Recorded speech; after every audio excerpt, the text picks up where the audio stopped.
ꯑꯗꯨꯝ ꯇꯩꯁꯜꯂꯝꯃꯁꯤ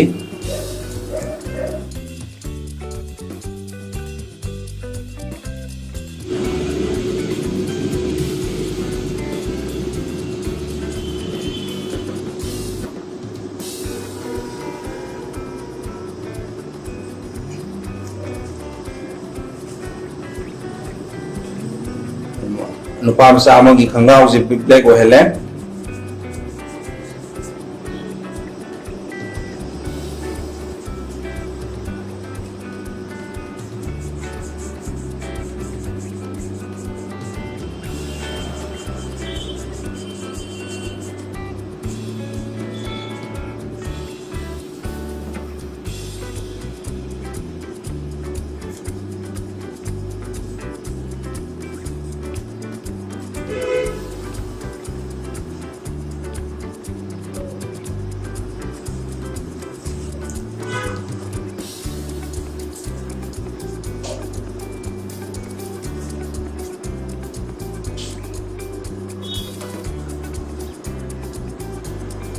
मसल की दो डॉट खरा हापसलिको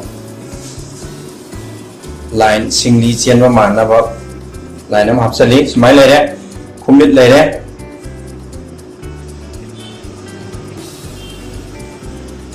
से हौजिक कलर थाइस sky blue clear sky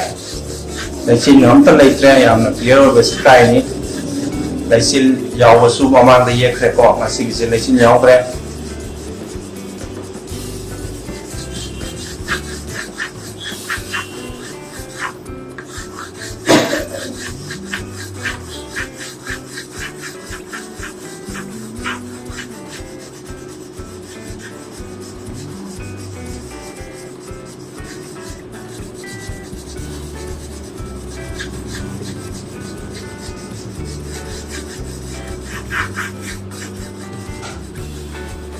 sky दी मरांग मरांग लांग बया दे नत्रगति सांग सांग न सुमायना लांगगदि इसिंग मोयना मानगिनी स्काई मानोय को मथंगदा उ पांबिगी मनाजी हापसलनी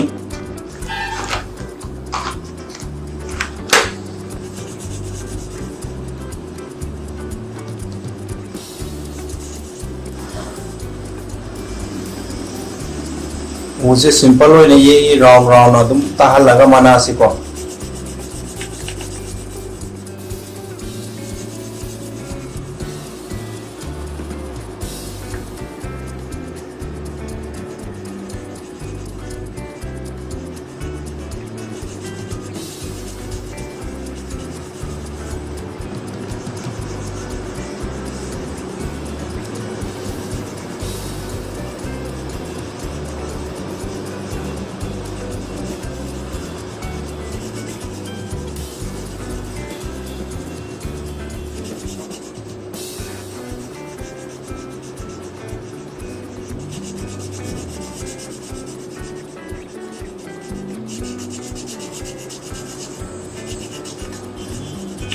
थुंगना बताइसले उमसागी मरुम सिगुमजिजु काचिन काचिन फजनी हलमसी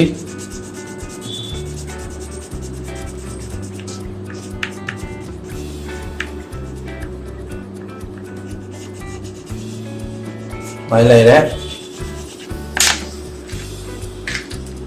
डार्क ग्रीन सिना मखा मखा थांगोसी तैसले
सिलेरे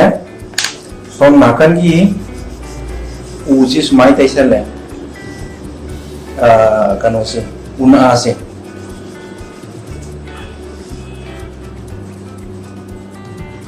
मतोन जिस माइनर राउंड में उंग तैगनी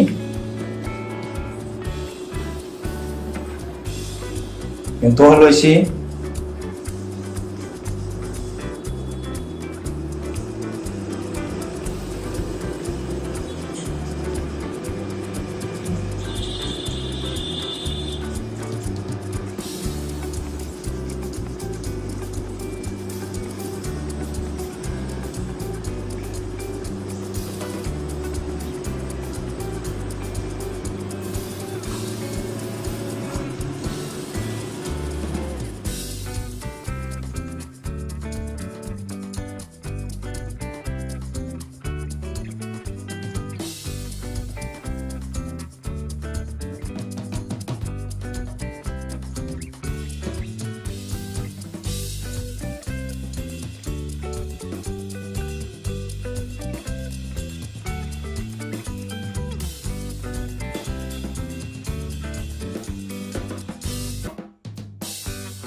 mọi lời đấy phần đó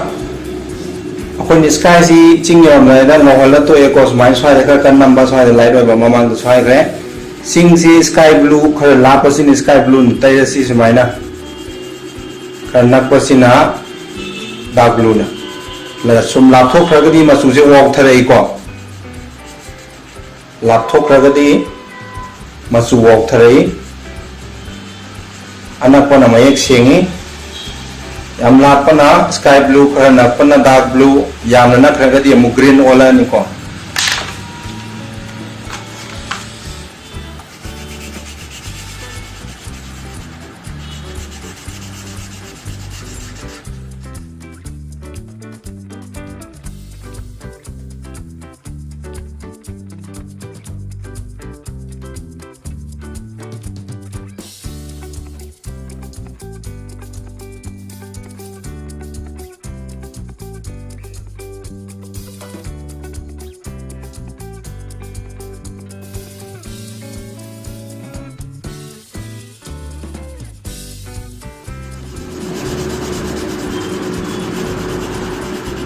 marang lang haloi si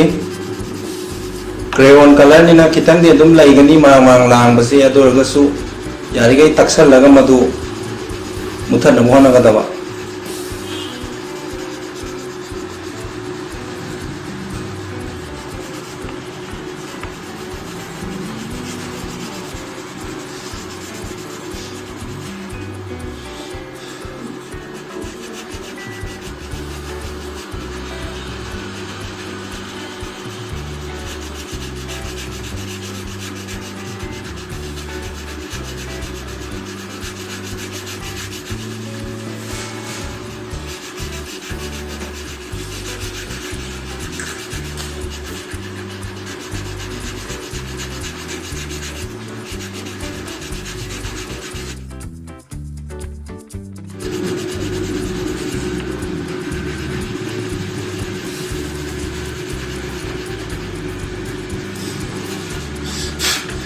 ซิงกีมะคงกีบราวน์มาสู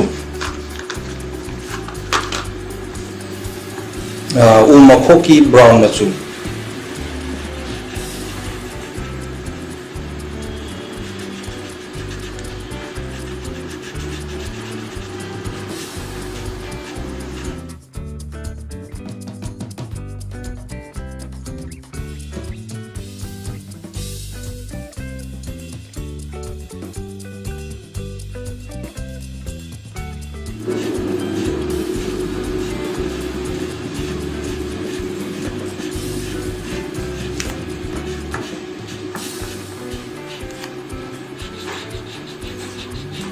เห็นตัวเขาเลยสิ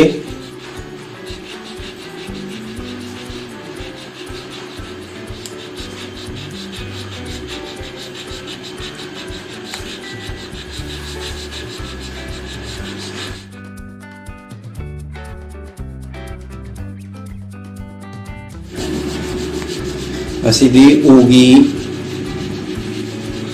magi makugi dag dag lay do hap tre ko thara simple oni ye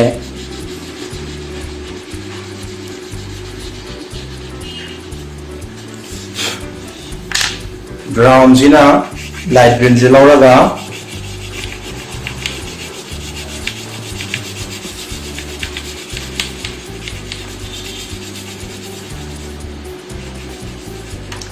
sigi green je makum makum yamna kiyele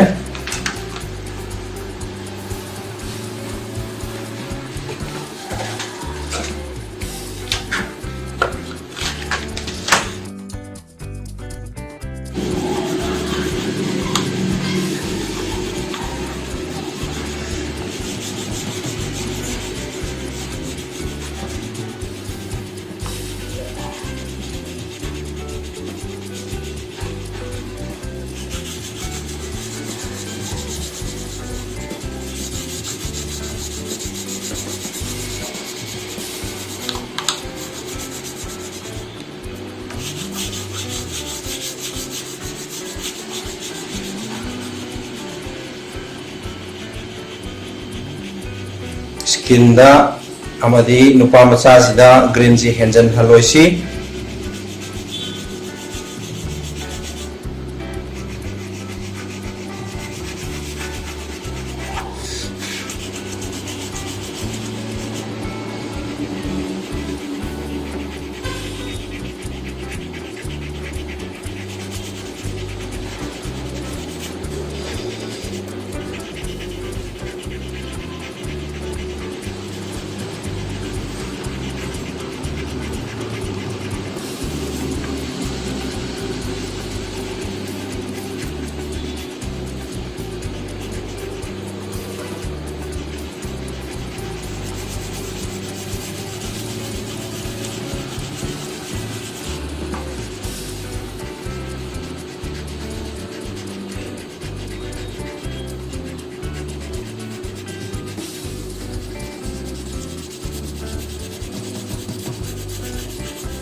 Sumaina taisale macin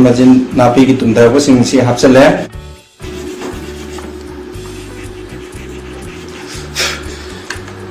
sidil second kota amuk marang lang bokot pa phalani makum se yam kieli se masi nathok pa yai khetok pa yai sumaina khetok pa ya ko pora mana sumaina yamni henjana napsaleji to sumai khetok ki bi ai ko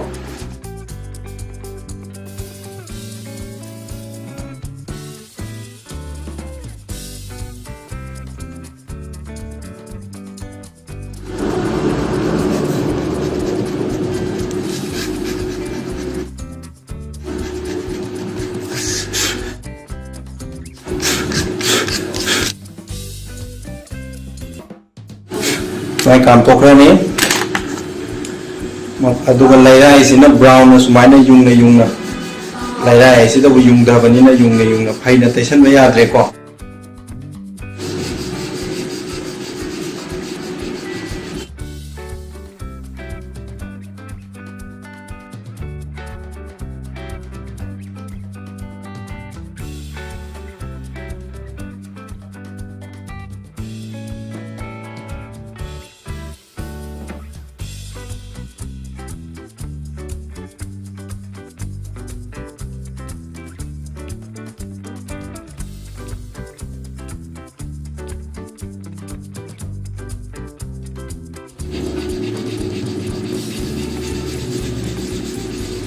sumaina yung hap sang ani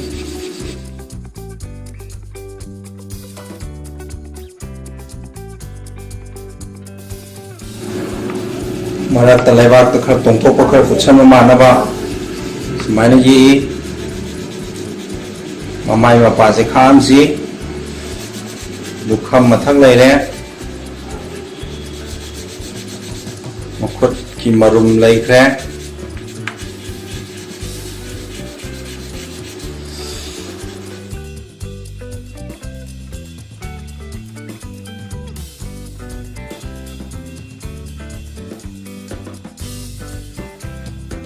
Sumai leire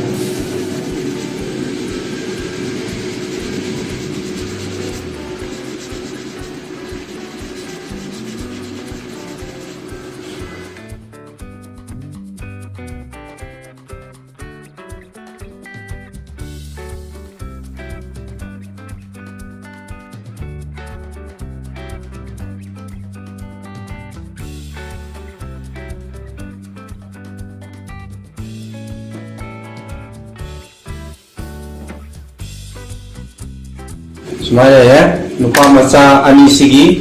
skin macu si tesel si.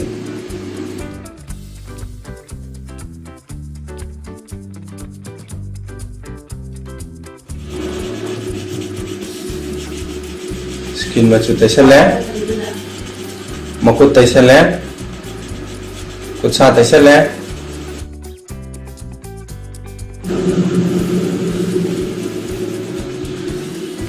Makong taisel le kacin yo hanji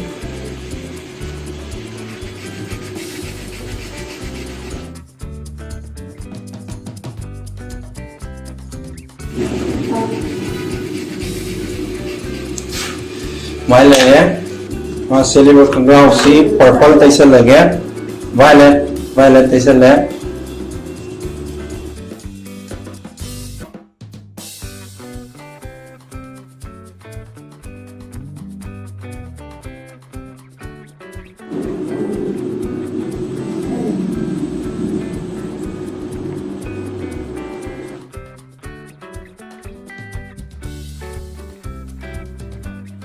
Pam sama sigi zu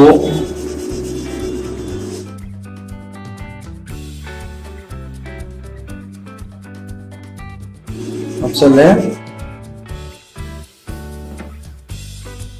smai taisale pam sama sigi zu khadang kitang ten thok re ko khadang ka ten mi tare masa khara phare sina kitang pungkak sawba amasina khara pikpa boy oire ko sina pakang maca hai tare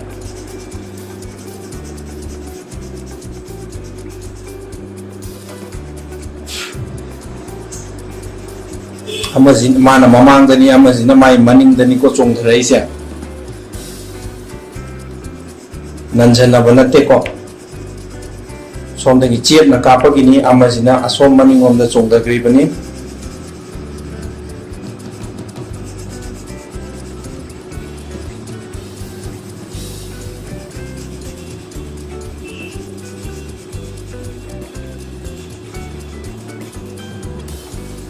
Sumai ya lotus se yeksalam se mathang kai sumaina pink passion gani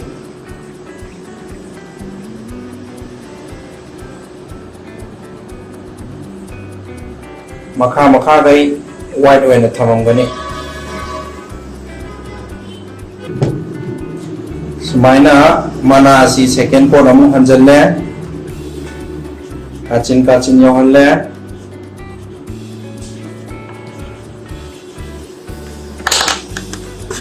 unagi mayai si khara hena dar ko hele kanogi thamnagi mayai si makhasu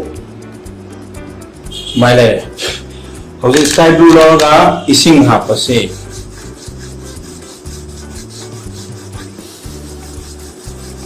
sing sumai le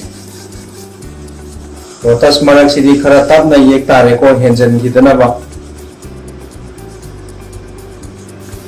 machu yamna kanna ju namjan ba ya roi ko chang amada sumai na ngan na dum thamam si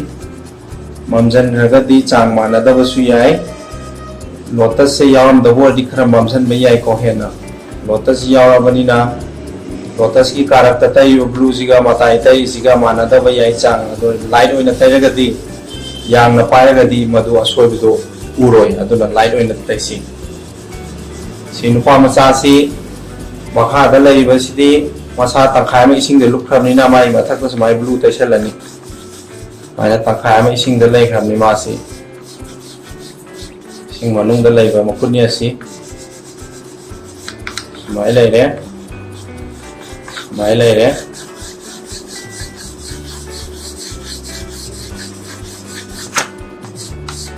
somda khamaman bayai lotus som je khang ngana laga light se som da le na lawasi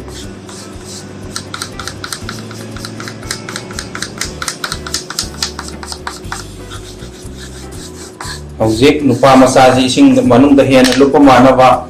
dark blue lawaga sumaina mai mathak sida sumaina ripple thokpagi mong na maina reaction ba ko maina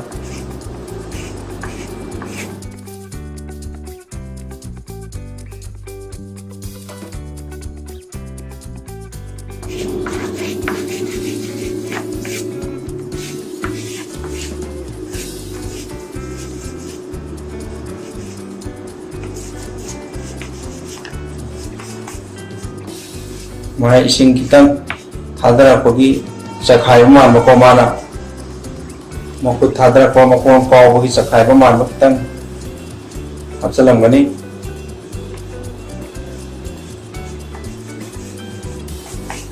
mai lai le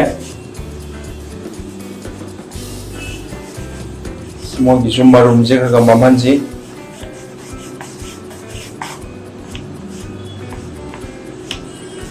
adagi sigi makha isingi makha da lai bo su mathaki leirai sigi mami bo su ising ji da sumaina khara ta gani sigi su sangna makha da sumaina khara hapsan si sumai lai le nupa macha ma ilu nupa macha ani swimming tawra lai bagi mawong asi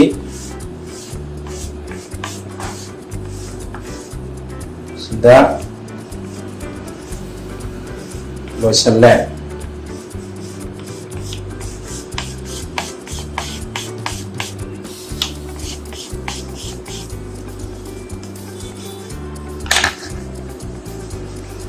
sigi somda chingai ba line si somda kitang hen to walam ji ko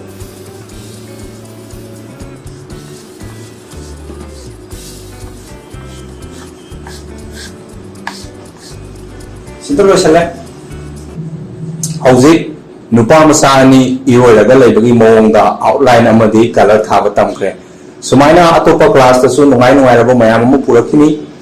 aduga khamba thobi yepiro haina aikhoida comment tawbirakpa khara thengna jai madu sungsoi soidana yekani